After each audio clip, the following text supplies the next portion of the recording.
세계 2위 경제대국 중국, 태평양을 마주하고 있는 중국. 그런데 여러분, 믿기 힘들겠지만 이 거대한 나라가 한반도 동쪽에 있는 동해로는 단 1m도 나갈 수 없다는 사실 알고 계셨나요?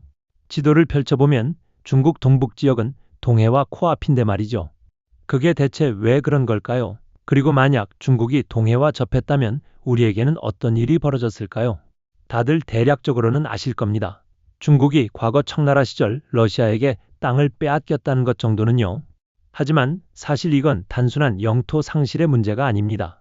이것은 중국이 163년간 바다로 나가지 못하게 된, 그래서 지금도 안간힘을 쓰고 있는, 그리고 우리의 안보와도 직결되는 매우 중요한 이야기죠. 지금부터 이 모든 의문을 명약관화하게 풀어드리겠습니다. 우선 중국이 동해로 나가지 못하게 된 결정적 사건부터 살펴봐야 합니다. 때는 1860년 10월 18일, 청나라가 제2차 아편전쟁에서 영국, 프랑스 연합군에게 처참하게 패배했습니다. 베이징이 점령당하고 황제의 여름별장인 원명원이 불타는 끔찍한 상황. 그런데 여기서 정말 기가 막힌 일이 벌어집니다. 전쟁에 참전하지도 않은 러시아가 중재자로 나서면서 청나라에게 손을 내민 거죠. 러시아는 이렇게 말했습니다. 우리가 영국, 프랑스를 중재해 줄 테니 그 대가로 우수리강 동쪽 땅을 우리에게 주시오. 전쟁에 지고 멸망 직전까지 몰린 청나라로서는 거부할 수가 없었죠. 그렇게 체결된 것이 베이징 조약입니다. 이 조약으로 청나라는 피 한 방울 흘리지 않은 러시아에게 연해주를 영원히 넘겨주고 말았습니다. 그 면적이 얼마냐? 무려 40만 제곱킬로미터. 남한 면적의 무려 4배가 넘는 어마어마한 땅이었죠. 이 땅 안에 바로 블라디보스토크가 있었습니다. 청나라 때는 해삼이라고 불렸던 동해로 나갈 수 있는 유일한 항구 도시였죠. 러시아는 이곳을 차지하자마자 곧바로 이름을 바꿔버립니다. 블라디보스토크. 그 뜻이 무엇인지 아십니까? 동방을 지배하라입니다. 얼마나 노골적인 야욕인지 알 수 있죠. 그렇게 1860년 중국은 동해로 나가는 길을 완전히 잃어버렸습니다. 그런데 말입니다. 사실 이때만 해도 중국에게는 아주 작은 희망이 남아 있었습니다. 바로 두만강 하구를 통한 항행권이었죠. 두만강은 중국과 북한, 러시아 3국이 만나는 국경 하천입니다. 그리고 이 강의 하구는 동해로 바로 이어지죠. 비록 러시아가 연해주를 차지했지만 국제법상 국경 하천의 항행권은 인정되는 것이 관례였기 때문에 중국은 이 좁은 물길을 통해서라도 동해로 날 수 있었던 겁니다. 하지만 이 희망마저도 완전히 사라지는 사건이 터집니다. 바로 1938년 장고봉 사건이죠. 장고봉은 두만강 근처에 있는 해발 150m짜리 작은 언덕이었습니다. 별거 아닌 곳 같지만 그 위치가 절묘했죠. 만주, 조선, 소련이 딱 만나는 지점이었거든요. 소련과 일본은 이 언덕을 두고 이게 우리 땅이다 하면서 충돌했습니다. 1938년 7월 29일부터 8월 11일까지 약 2주간 벌어진 이 전투는 생각보다 치열했습니다. 소련은 전차와 장갑차를 동원한 한개 군단을 투입했고 일본도 필사적으로 저항했죠. 결과는 소련의 승리였습니다. 그런데 이 사건의 진짜 파장은 전투가 끝난 뒤에 나타났습니다. 승리한 소련이 안보를 이유로 두만강 하구의 중국 선박 통행권을 완전히 봉쇄해버린 겁니다. 생각해보세요. 베이징 조약으로 땅을 잃고 장고봉 사건으로 물길마저 잃은 중국의 심정을요. 우리는 이렇게 큰 나라인데 왜 동해바다 하나 제대로 못 나가는 거야? 정말 기가 막힐 노릇이었죠. 그렇게 중국은 163년이 넘도록 동해와 완전히 단절된 채 살아가게 됩니다. 자, 그럼 이제 질문을 바꿔봅시다. 동해 못 나가면 어때? 서해도 있고 남중국해도 있는데 뭐가 문제야? 이렇게 생각하실 수도 있습니다. 하지만 여기에 중국의 절박한 사연이 숨어 있죠.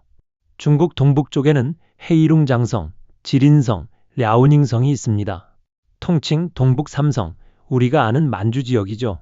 이 지역의 면적이 얼마나 될까요?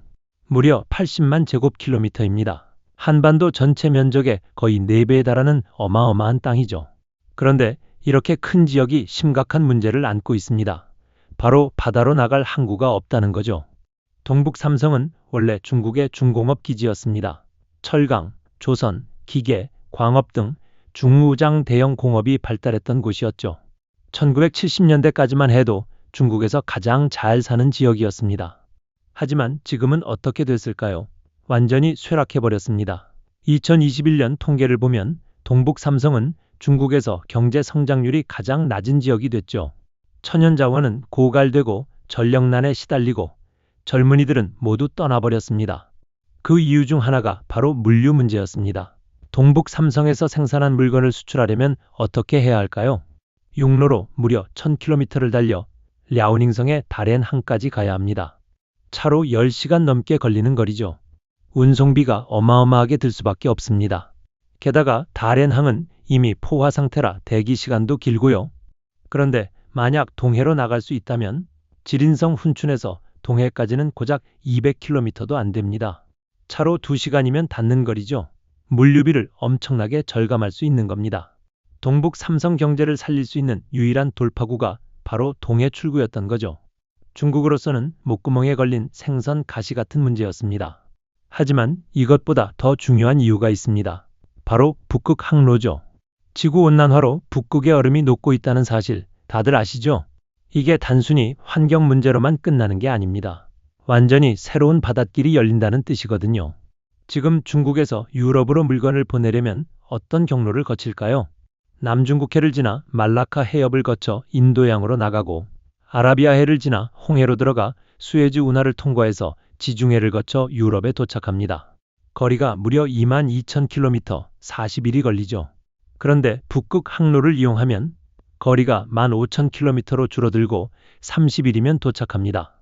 무려 7,000km나 짧아지는 거죠. 운송비는 25%나 절감되고요.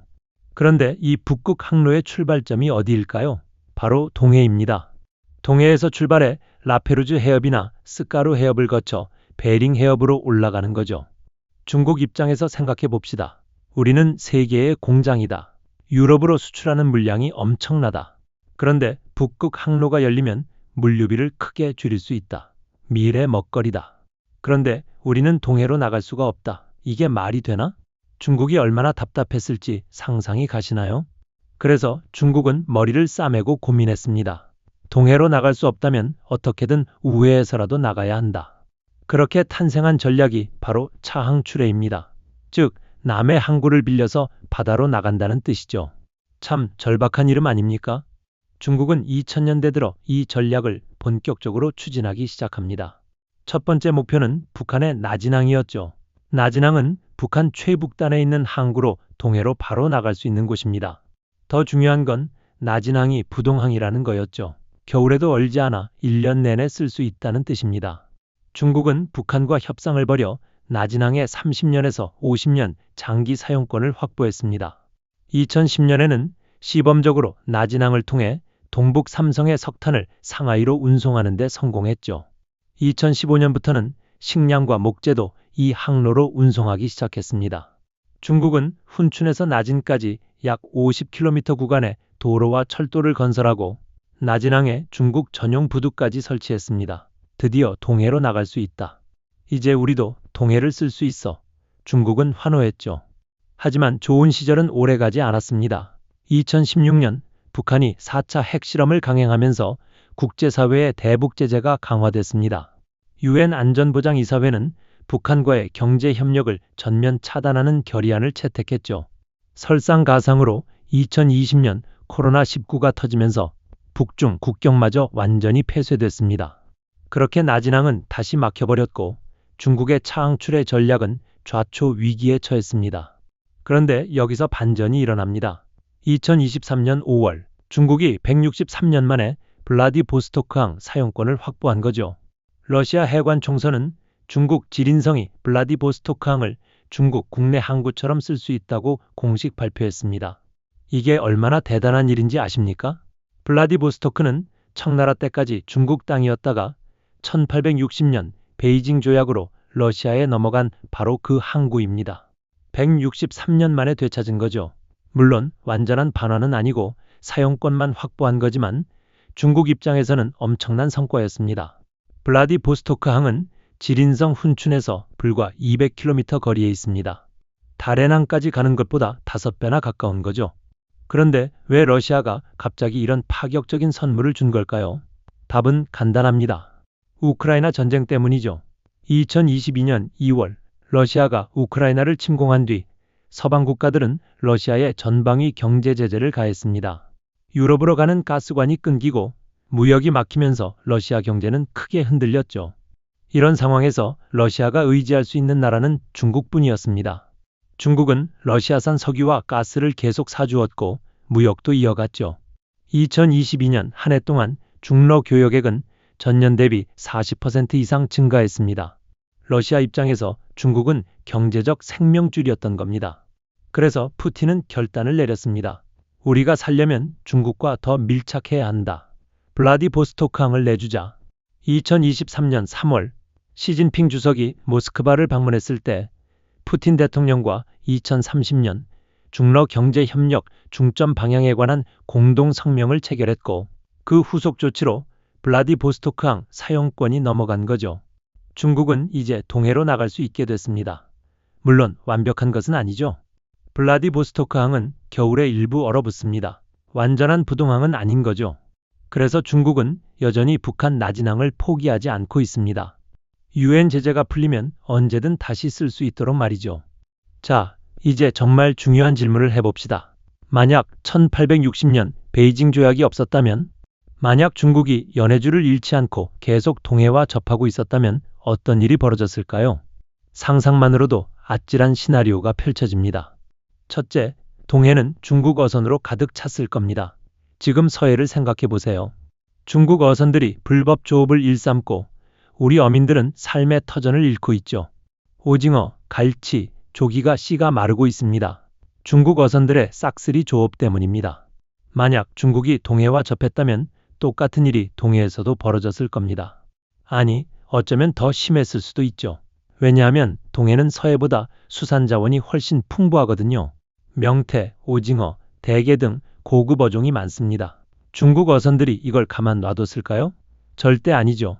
둘째, 동해에 중국 해군 기지가 들어섰을 겁니다. 중국은 해군력 증강에 엄청난 투자를 하고 있습니다. 항공모함도 여러 척 건조 중이고요. 그런데 문제는 중국 해군이 태평양으로 나가려면 제1열도선을 돌파해야 한다는 겁니다. 제1열도선이 뭐냐? 일본, 오키나와, 대만, 필리핀을 잇는 가상의 선이죠. 미국이 냉전 시절 중국을 봉쇄하기 위해 설정한 방어선입니다. 중국은 이 선을 돌파해야 대양 해군으로 나아갈 수 있는데 지금은 쉽지 않습니다. 미일 동맹이 막고 있거든요. 그런데 만약 중국이 동해와 접했다면 제1열도선을 우회할 수 있습니다. 동해로 나와서 스까루 해협이나 소야 해협을 통해 태평양으로 바로 나갈 수 있죠. 중국 해군의 작전 반경이 엄청나게 넓어지는 겁니다. 더 무서운 건 한반도를 동서로 협공할 수 있다는 거죠. 서해에서 중국 해군이 올라오고 동해에서도 중국 해군이 올라온다? 한미연합훈련은 훨씬 복잡해질 수밖에 없습니다. 우리 해군은 양쪽을 다 방어해야 하고요. 군사적 긴장은 지금보다 몇 배는 더 높았을 겁니다. 셋째, 독도 분쟁이 더 복잡해졌을 겁니다. 지금은 일본만 독도 영유권을 주장하지만 중국이 동해와 접했다면 중국도 끼어들었을 가능성이 큽니다. 우리도 동해 연안국이다. 동해의 해양자원 개발에 우리도 참여해야 한다. 이렇게 나올 수 있죠. 실제로 중국은 남중국해에서 이런 짓을 하고 있습니다. 필리핀, 베트남, 말레이시아가 영유권을 주장하는 섬들에 멋대로 인공섬을 만들고 군사기지를 건설하고 있죠. 국제법도 씹어버리는 판에 동해에서 안 그럴 이유가 있을까요? 넷째, 북극 항로를 중국이 독점했을 겁니다. 앞서 말했듯이 북극 항로는 동해에서 출발합니다. 중국이 동해와 접했다면 북극 항로의 최대 수혜자가 됐을 거죠. 부산, 포항, 동해안 같은 우리 동해안 항구들은 중국 항구들과 경쟁해서 밀렸을 겁니다. 지금도 중국은 블라디보스토크항을 확보하면서 북극 항로 시대를 준비하고 있습니다. 만약 자기 땅에서 바로 동해로 나갈 수 있었다면 훨씬 더 막강한 입지를 차지했을 거죠. 우리가 북극 항로의 거점이 될 기회는 애초에 없었을 수도 있습니다.